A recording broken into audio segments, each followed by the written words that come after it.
আপনারা অনেকে ছড়ার বই পড়েছেন, গজলের বই পড়েছেন, পদ্য পড়েছেন, গদ্য পড়েছেন। আমাদের দেশেতে যতগুলো কবি আছে সব থেকে বড় কবিকে কথা বলেন জানেন না আপনারা? কবিগুরু রবীন্দ্রনাথ ঠাকুর।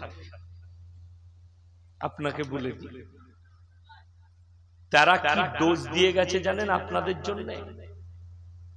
আপনাদের মনে মনে হবে সালা হুজুর কেমন এনেছি রে, তথ্য দিয়ে যাচ্ছে। যারা শিক্ষিত আছে, প্রফেসর আছেন, মাস্টার আছেন, ডাক্তার আছেন, যারা রবীন্দ্রনাথ ঠাকুরকে শ্রদ্ধা করে, ঈশ্বরচন্দ্র বিদ্যাসাগর কোথায় বাড়ি? মেদিনীপুর। হাওড়া জেলার সাথে লেগে আছে, হুগলির সাথে লেগে আছে মেদিনীপুর, আপনার পাশে। কত সুন্দর বই লিখেছে, তাই না? রবীন্দ্রনাথ ঠাকুর গল্প লিখেছে। কি গল্প? আব্দুল মাজিদ ছুঁচলো তার দাড়ি, গোপ্তার কামানো মাথা তার নাড়া, সে দাদাকে পদ্মা থেকে ইলিশ মাছ আর কচ্ছপের ডিম এনে দিত। পড়েছেন না পড়েননি আপনারা? আমি কবে পড়েছি মনে আছে। কেন মনে আছে জানেন? ওই ছড়াটার উপরে, ওই গদ্যটার উপরে গবেষণা করেছি। কেন বললেন? কি বলতে চাইলেন রবীন্দ্রনাথ ঠাকুর? আপনারা বলুন কি বললেন? ছড়ার মাধ্যমে রবীন্দ্রনাথ ঠাকুর কি বার্তা দিলেন আপনাদেরকে বলতে পারবেন? সবাই নিয়ত করুন, আলেমদের পাশে উঠা বসা করব। জোরে বলুন ইনশাআল্লাহ। এই জন্য উলামা, এই জন্য আলেমদের পাশে বসতে হবে। আপনারা পড়েছেন, অনুভব করেন। আমরা পড়েছি আর ইলমের দ্বারা অনুভব করেছি। কি বলতে চেয়েছে? আব্দুল মাঝি, মুসলমানরা মাঝি হয়, আব্দুল মানে হচ্ছে আল্লাহর বান্দা। ছুঁচলো তার দাড়ি, দাড়িগুলো ছুঁচা ছুঁচা, গোপ্তার কামানো। একমাত্র আমার নবীজি বলেছেন গোপ ছোট দাড়ি বড়, বাকি কোন ধর্মে নাই। জোরে বলুন সুবহানাল্লাহ। নবীজি বলেছেন গোপ ছোট দাড়ি বড়। নবীজি এই জন্য বলেছেন যে তোমরা যদি মোচ বড় রাখো, পানির মধ্যে যদি পানি পান করতে গিয়ে মোষটা ডুবে যায় তাহলে কি হবে? মোষটা ডুবে গেলে পানি পান করাটা কি হবে? সকলে বলুন হারাম হবে। আমার নবীজি বললেন, আমেরিকার বৈজ্ঞানিকরা, ডাক্তাররা গবেষণা করলেন কেন নবীজি ইসলামে মোষ ছোট করতে বলেছেন। তারা গবেষণা করে দেখলে পানিতে যদি মোষটা ডুবে পেটের মধ্যে পয়জন যেতে পারে, পেটের ক্ষতি হতে পারে। নবীজি বৈজ্ঞানিক নবী ছিলেন আমার নবী। জোরে বলুন সুবহানাল্লাহ। সায়েন্টিস্ট নবী ছিলেন। আল্লাহর কসম করে বলছি, পৃথিবীর আদি থেকে অন্ত পর্যন্ত আমার নবী, বিশ্ব নবী হযরতে মুহাম্মদ মুস্তাফা, সকলে বলুন সাল্লাল্লাহু আলাইহি সাল্লাম, তিনি হচ্ছেন আদি থেকে অন্ত পর্যন্ত সৃষ্টির শ্রেষ্ঠ। জোরে একবার বলুন সুবহানাল্লাহ। তিনি হচ্ছেন সৃষ্টির শ্রেষ্ঠ। আমার নবী বিশ্ব নবী গবেষণা করে খুঁজে পেয়েছে ছুঁচলো তার দাড়ি, গোপ্তার কামানো মাথা তার নেড়া। রবীন্দ্রনাথ ঠাকুর ছোট করে বলেছে, ইনসেলেট করেছে। ঈশ্বরচন্দ্র বিদ্যাসাগর কি বই লিখেছে? সবাই পড়ে ছোটবেলায়। কি? বর্ণ পরিচয়। যাদের বাড়িতে আছে সকালবেলায় খুলবেন, নাহলে এক্ষুনি আমি এখন 2 ঘন্টা স্টেজে আছি, খুলে বইটা নিয়ে আসুন আমার কাছে। লেখা আছে সুবোধ ভালো ছেলে, স্কুলে যায়, রহিম খারাপ ছেলে, গরু চড়ায়। বিদ্যাসাগর লিখেছে। কি বুঝলেন এখান থেকে? মুসলমান বাগাল আর এরা হচ্ছে শিক্ষিত। পয়জন মেরেছে ঈশ্বরচন্দ্র বিদ্যাসাগর, পয়জন মেরেছে রবীন্দ্রনাথ, পয়জন মেরেছে। এরপরে শুনেলেন। আপনারা কি মনে করছেন কোরআনটা খালি মুসলমানরাই পড়ে? কথা বলেন না কেন? পৃথিবীর সবাই পড়ে। এরা পদ্য লিখেছে। আল্লাহর কসম করে বলছি, আল্লাহর কসম। আল্লাহর কসম কখন খাওয়া যায় জানেন? যে কথাটার উপরে সত্যতা আছে, যে কথাটা সত্য সেটার উপরে কসম খাওয়া যায়। আল্লাহর কসম করে বলছি, পৃথিবীর যতগুলো বৈজ্ঞানিক আছে, কবি আছে, সাহিত্যিক আছে, মৌলবি আছে, মুহাদ্দিস আছে, যতজন লিখনেওয়ালা আছে, কাতিব আছে, সব বাড়ির লেখা বইগুলো এক কাছে করুন পৃথিবীর, আর তাদেরকে জিজ্ঞেস করো তোমাদের লেখা বইয়েতে অলংকার বাজায় আছে কি? অলংকার মানে বুঝিয়ে দিই গুদা বাংলায়। আমি বাবা গুদা বাংলায় বয়ান করি, কি বুঝলেন? সাধু বাংলা জানি না, আমি অশিক্ষিত লোক, 2-4টা কোরআন হাদিস জানি। আপনার অলংকার মানে প্রত্যেকটা লাইনের শেষে একই অক্ষর থাকতে হবে। আপনারা দেখবেন, আমি পড়েছি ছোটবেলায়, আমার সাথে পড়ুন। জনগণ মন অধিনায়ক জয় হে, লাস্টের অক্ষরটা কি এলো? হে এসছে। ভারত ভাগ্য বিধাতা কি এলো? থ। অলংকার ভেঙে গেল। ভেঙেছে না ভাঙেনি? আবার পড়ুন। বন্দে আলিমিয়ার লেখা, আমাদের ছোট গায়ে ছোট ছোট ঘর, থাকি সে তার সবে মেলে নাহি কেউ পর। লাস্টের দুটো অক্ষর কি এলো? র। পাড়া সকল ছেলে মোরা ভাই ভাই, লাস্টে কি এলো? হস্যই। 3 নম্বর লাইনে অলংকার ভেঙে গেল। আমি চ্যালেঞ্জ ছুড়ে যাচ্ছি, শিক্ষিত, জ্ঞানী, সাহিত্যিক, ডাক্তার, মাস্টার, প্রফেসর, ইঞ্জিনিয়ার, কেউ যদি বাপের বেটা থাকেন, একটা ছড়া এনে ছড়া লিখে শুনান, যার অলংকার বাজাই থাকবে, ছড়ার প্রথম থেকে শেষ পর্যন্ত প্রত্যেকটা লাইনের শেষে একটাই অক্ষর থাকতে হবে। এরপরে যদি বলেন আল্লাহ কোরআনে কেমন অলংকার বাজাই রেখেছে, আমার আল্লাহ রাব্বুল আলামিন বললেন, হে আমার বিশ্ব নবী, আমার কোরআনকে জিজ্ঞেস করো। কোরআনকে খুলেন, ওয়াশ-শামসি ওয়া দুহাহা ওয়াল কমারি ইযা তালাহা ওয়ান নাহারি ইযা জাল্লাহা ওয়াল লাইলি ইযা ইয়াগশাহা ওয়াস সামাই ওয়া মা বানাহা ওয়াল আরদি ওয়া মা তাহাহা ওয়া নাফসি ওয়া মা সাওয়াহা ফাআলহামাহা ফুজুরাহা ওয়া তাকওয়াহা। জোরে বলুন সুবহানাল্লাহ। প্রত্যেকটা আয়াতের শেষে আমি আল্লাহ অলংকার বাজাই রেখেছি পুরো সূরাটাই। প্রত্যেকটা কথার শেষে আমি একটাই অক্ষর ব্যবহার করেছি, আমার পুরো সূরার শেষ পর্যন্ত। জোরে বলুন সুবহানাল্লাহ। কোরআন হচ্ছে এই জন্য সত্য কিতাব, এই জন্য আসমানি কিতাব। আমাকে সেদিন একজন বন্ধু ফোন করেছে, মুসলমান ঘরের ছেলে, বলছে আমার একজন বন্ধু আছে, সে বলছে এটা আল্লাহর কালাম নয়, এটা মৌলবীদের লেখা। জোরে বলুন নাউজুবিল্লাহ। আমাদের অনেক মুসলমান আছে, তারা বাজারে ঘাটে নিজেদিকে প্রকাশ করতে চায় না, সালাম কালাম ব্যবহার করে না, যাতে আমাকে কেউ মুসলমান বলে চিনে না ফেলে, এই কারণে। তো এই উদ্দেশ্য যদি থাকে, মুসলমান কেমন হবে, তাদের আখলাক কেমন হবে, তাদের চলাফেরা, তাদের উঠা বসা, তাদের চরিত্র কেমন হবে, এটা আমি আগে আপনাদেরকে বুঝাবো। মুসলমান ঘরে জন্ম নিলে মুসলমান হওয়া যায় না, গরুর মাংস খেলে মুসলমান হওয়া যায় না, মসজিদে মাথা ঠুকলে মুসলমান হওয়া যায় না, পশ্চিম দিকে কিংবা পূর্ব দিকে মাথা ঠুকলে তার নাম মুসলমান। পৃথিবীতে যতগুলো জাতি আছে সবাই কোথাও না কোথাও মাথা ঠুকে। ঠিক বলছি না ভুল বলছি? কেউ পাথরের সামনে, কেউ মূর্তির সামনে, কেউ আগুনের সামনে, কেউ পানির সামনে, কেউ কোনো গাছের উপাসনা করে। তো মাথা ঠুকাটা শর্ত নয়,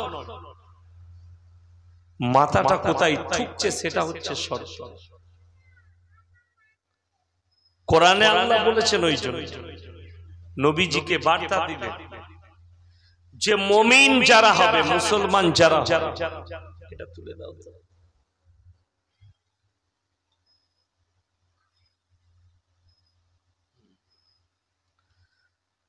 মুসলমান যারা হবে তাদের পরিচয় দাও।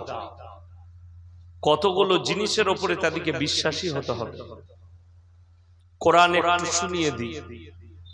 সূরা বাকারার মধ্যে আছে, লাইসাল বিররা আন তুওয়াল্লু বুজুহাকুম কিবালাল মাশরিকি ওয়াল মাগরিব ওয়ালাকিন্নাল বিররা মান আমানা বিল্লাহ ওয়াল ইয়াউমিল আখির ওয়াল মালাইকাতি ওয়াল কিতাবি ওয়ান নাবিয়্যিন ওয়া আতাল মাল আলা হুব্বিহি যাবিল কুরবা।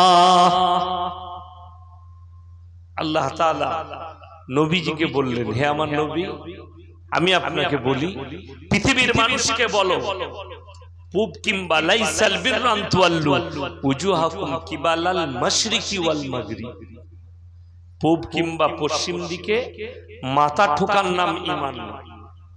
প্রকৃত ঈমান হচ্ছে এক নম্বরই আল্লাহর প্রতি প্রকৃত বিশ্বাস। সবাই করব, জোরে বলুন ইনশাআল্লাহ। দ্বিতীয় নম্বর ওয়াল মালাইকা, আমার আসমানি ফেরেশতাদের উপরে, ওয়াল কিতাব, আমার আসমানি কিতাবের উপরে। শুধু কোরআন নয়, আল্লাহ যে আসমানি 4টা কিতাব পাঠিয়েছে সেগুলোর উপরে বিশ্বাস। ওয়ান নাবিয়্যিন, এবং যতগুলো নবী পয়গম্বর পাঠিয়েছে তাদের উপরে বিশ্বাস।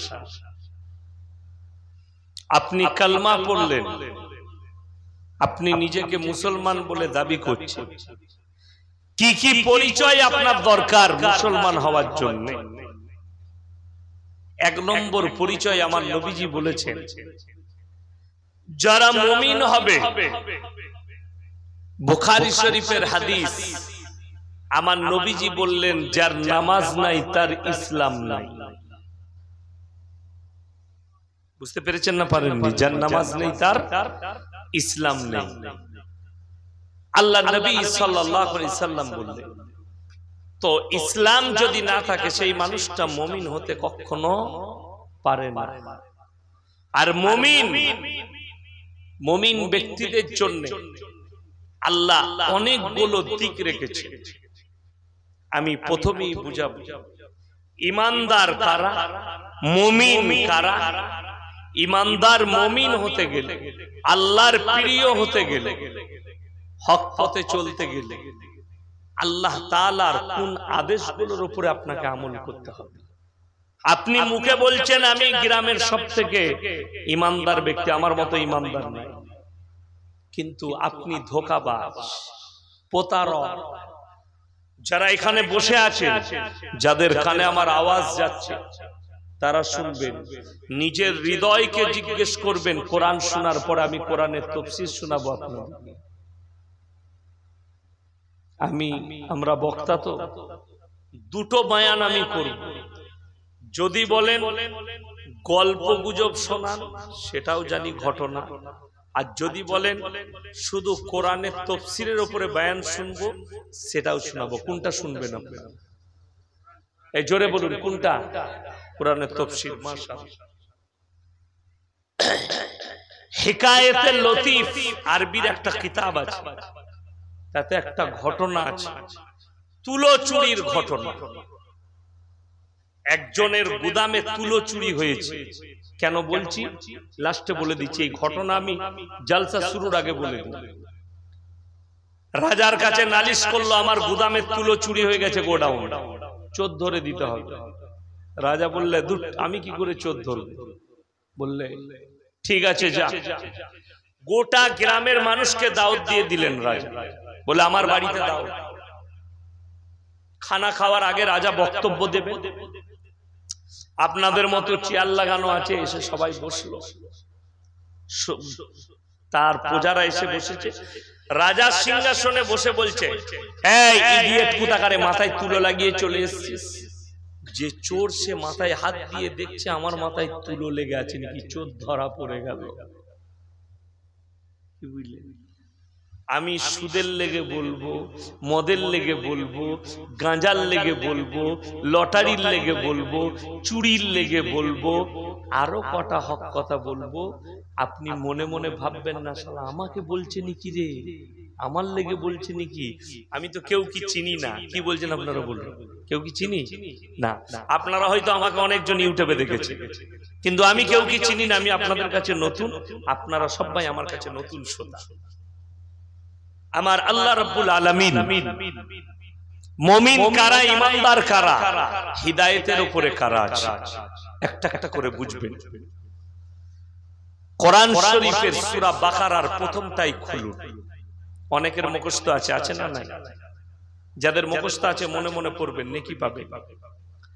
আলিফ লাম মিম যালিকাল কিতাবু লা রাইবা ফীহি হুদাল লিল মুত্তাকিন আল্লাযীনা ইউমিনুনা বিল গায়বি ওয়া ইউকিমুনাস সালাহ ওয়া মিম্মা রাযাকনাহুম ইউনফিকুন ওয়াল্লাযীনা ইউমিনুনা বিমা উনজিলা ইলাইকা ওয়া মা উনজিলা মিন ক্বাবলিক ওয়া বিল আখিরাতি হুম ইউকিনুন। আমার আল্লাহ রাব্বুল আলামিন কোরআনে বললেন আলিফ লাম মিম, আলিফ লাম মিম র ত সিন ত সিন মিম ইয়াসিন কাফ হা ইয়া আইন সদ। কোরআনের যতগুলো এরকম হরফ আছে এগুলোর নাম হচ্ছে হরফে মুকাত্তাত। এর মানেটা আমার আল্লাহ ছাড়া পৃথিবীর কেউ জানে না। আমার আল্লাহ কিয়ামতের দিনে সমস্ত এই হরফের মানেগুলো বান্দাদের সামনে বর্ণনা করবেন। জোরে বলুন সুবহানাল্লাহ। পৃথিবীর মানুষ জানে না, আমার আল্লাহ রাব্বুল আলামিন এই হরফে মুকাত্তাতের মানেগুলো কিয়ামতের দিনে বর্ণনা করবেন নিজের বান্দাদের সামনে। তারপরে আয়াতে চলুন, আল্লাহ দ্বিতীয় নম্বরে বললেন যালিকাল কিতাবু লা রাইবা ফীহি। এক নম্বরই আমার এই কোরআনে বিন্দু মাত্র সন্দেহ নেই। জোরে বলুন সুবহানাল্লাহ। এই কোরআনে বিন্দু মাত্র সন্দেহ নেই। এরপরে একটু আগে চলুন, এই কোরআন সম্পর্কে বেঈমান, কাফের, নেমো খারাম পৃথিবীর যারা আছে অনেক জনের অনেক অভিযোগ আছে কোরআনের বিরুদ্ধে, আছে না না? কেউ বলছে ইয়ে কোরআন ঝুট হ্যায়। এই গত বছরে দেখছিলাম উত্তরপ্রদেশে একটা নতুন হারামখোর জন্ম নিয়েছে। আপনাদেরকে একটা তথ্য শুনিয়ে যায়। আল্লামা ইকবাল তিনি লিখেছেন ইস ঘর কো আগ লাগি ঘর কি চিরাগ। মুসলমান তোমরা নিজেদের ঘর নিজের আগুন ধরিয়েছ। আমি আজকে প্রমাণ দিয়ে যাই আপনাদেরকে। এক নম্বর, ওয়াসিম রিজভী মুসলমান না অমুসলিম? তাড়াতাড়ি বলুন। মুসলিম ছিল, কি বুঝলেন? আর নেই। কে বললে মুসলিম ছিল? আমি আবার আগে বলেছি মুসলমান ঘরে জন্ম নিলে মুসলমান হয় না। মুসলমান ঘরে অনেক আছে নাস্তিক, আছে না নাই? ধর্ম মানে না। মুসলমানের ছেলে প্রমাণ দেবো আমার বর্ধমান জেলায়, কিন্তু সে বাড়িতে বাস করছে, মুসলমান মেয়েকে বিয়ে করেছে, তার সঙ্গে ঘর করছে, সে তার মতো কাজ করে, কিন্তু তার মৃত্যু হলে এই ইমাম দিকে বলে হুজুর জানাজার নামাজটা পড়িয়ে দেয়। কিন্তু কওমের লোক এটা জানতে চায় না যে একটা নাস্তিকের জানাজার নামাজ পড়া যাবে কি। যদি ইমাম সাহেব বলে নাস্তিকের জানাজার নামাজ পড়া যাবে না, আমি পড়তে পারবো না, বলবে তাড়াতাড়ি কাল সকালবেলায় ঘর চলে যাও, তোমার ছুটি। ঠিক বলছি না ভুল বলছি? আপনারা বলবেন, আপনাদের মতো সাধারণ মসজিদের কমিটিরা বলবে, কিন্তু বাস্তব আপনি যদি বলেন হক জানবো, তাহলে নাস্তিকের জানাজা পড়া লাগবে না, নাস্তিকের দাফন কাফন লাগবে না, কুকুরকে খাইয়ে দাও, না হলে নদীর কিনারায় ফেলে এসো, কুকুরে শিয়ালে খেয়ে। কিন্তু দাফন কাফন আর জানাজার নামাজ আর দোয়া তার জন্য হবে যে মুমিন, তার জন্য। আমাদিকে মৌলবীদিকে কোনদিন হুজুর দিকে দোয়া করতে শুনেছেন? আল্লাহ 3 বোতল মদ খেয়ে মারা গেছে, আর বাপকে যা হোক করে জান্নাতে দিতে হবে। শুনেছেন আপনাদের দেশে কোন হুজুর এরকম দোয়া করে? কথা বলেন না কেন আপনারা? হ্যাঁ না না বলুন। কি বলে? আমরা বলি আল্লাহ মুমিনিন মুমিনাত, মুসলিমিন মুসলিমাত। আল্লাহ মুমিনিন মুমিনাত, মুসলিমিন মুসলিমাত। আল্লাহ নামাজি মুসল্লি ছিল, দিনদার ছিল, আল্লাহ তুমি তাকে জান্নাতবাসী করো। কোনো হুজুর দোয়া করবে না। আল্লাহ 3 বোতল মদ খেয়েছে, 1 পুড়িয়া গাঁজার টান মেরে মারা গেছে, আমাকে দোয়ার জন্য হায়ার করেছে, আর বাপকে যা হোক করে জান্নাতে দাও। হুজুর মার খাবে না? খাবে না। আল্লাহকে হুজুরকে মারবে, আমাদের মতো হুজুররা মার খাবে। ওই জন্য কোন হুজুর কোন মৌলবি দোয়া করতে পারবে না মাতালকে জান্নাতে দাও। আমাদের মুখ থেকে দোয়া বেরোলে একটাই বেরোয়, মুমিনিন মুমিনাত মুসলিমিন মুসলিমাত। মুমিন হতে হবে, মুমিনা হতে হবে, মুসলিম হতে হবে, মুসলিমাত হতে হবে। তবে তার জন্য দোয়া। কার জন্য দোয়া করছেন আপনি? যদি বলেন কেন করা যাবে না, আপনাদেরকে বলে, কোরআন সত্য কিতাব না মিথ্যা? বাবা জোরে বলুন। সত্য। জোরে বলুন সুবহানাল্লাহ। কোরআন হচ্ছে একটা আসমানি সত্য কিতাব। তার জ্বলন্ত প্রমাণ আপনাদের কাছে কয়েকটা দেব, আপনি অবাক হবেন কোরআন কেমন সত্য কিতাব। আল্লাহ আসমানি কিতাব যে অবতীর্ণ করেছে এর কতগুলো প্রুফ চাই। অনেক মানুষ বলতে পারে যে প্রুফ দাও, এটা আসমানি কিতাব। চাই না? চাই না, প্রুফ চাই। আল্লাহর কসম করে বলছি, আমি আপনাদেরকে যে প্রুফ দিয়ে যাব, সেই প্রুফে আপনাদের দিল ভরে যাবে, ঈমান তাজা হয়ে যাবে, আপনার উপরে বিশ্বাস আর ঈমানের উপরে মজবুতি আসবে। আমরা সকলে কোরআনের উপরে প্রকৃত বিশ্বাস আনবো। জোরে বলুন ইনশাআল্লাহ। 1 নম্বরে আমার আল্লাহ রাব্বুল আলামিন বললেন, হে আমার বিশ্ব নবী, ইন্না নাহনু নাযালনা যিকরা ওয়া ইন্না লাহুল হাফিজুন। এই কোরআনকে আমি আল্লাহ অবতীর্ণ করেছি, আর কোরআনের হেফাজতের দায়িত্ব আমি আল্লাহ নিজে নিয়েছি। জোরে বলুন সুবহানাল্লাহ। আল্লাহ কেমন করে হেফাজত করেছে? আপনি একটা কোরআন শরীফ কিনে বাড়ির আলমারিতে রেখে দিয়ে বলছেন আমি কোরআনের হেফাজত করেছি, এত সুন্দরভাবে সাজিয়ে রেখেছি। মা দিকে জিজ্ঞেস করুন আপনার বিবিকে, বলবে কোরআনটাকে আমি এত সুন্দরভাবে হেফাজত করে রেখেছি না আমার মতো কোরআন রাখতে কেউ পারবে। আল্লাহর কসম, আল্লাহ কোরআনটাকে হেফাজত করেছেন। ওই জুজদানের দ্বারা নয়, জুজদান দিয়ে তো তুমি ঢেকে রেখেছো, সেটা চাদর দিয়ে ঢেকেছো, আলমারির কাঁচ দিয়ে ঢেকেছো, কিন্তু কোরআনকে আল্লাহ হেফাজত করেছেন। একটা 10 বছরের হাফিজে কোরআনের দিলেতে 30 পারা কোরআন গেঁথে দিয়ে। জোরে বলুন সুবহানাল্লাহ। একটা হাফিজে কোরআন জিন্দা থাকলে 100 কোটি কোরআন ছেপে আবার চলে আসবে। আসবে না? আসবে না বাবা? চলে আসবে। 1 নম্বরই গেল। দ্বিতীয় নম্বর, ফালান তাজিদা লিসুন্নাতিল্লাহি তাবদীলা। হে নবী আপনি বলুন, কিয়ামত পর্যন্ত পৃথিবীর মানুষের শক্তি নেই, পৃথিবীর কোনো শক্তি নেই আমার কোরআনে একটা জের জবরকে পরিবর্তন করার ক্ষমতা পৃথিবীর কোনো শক্তির নাই। জোরে বলুন সুবহানাল্লাহ।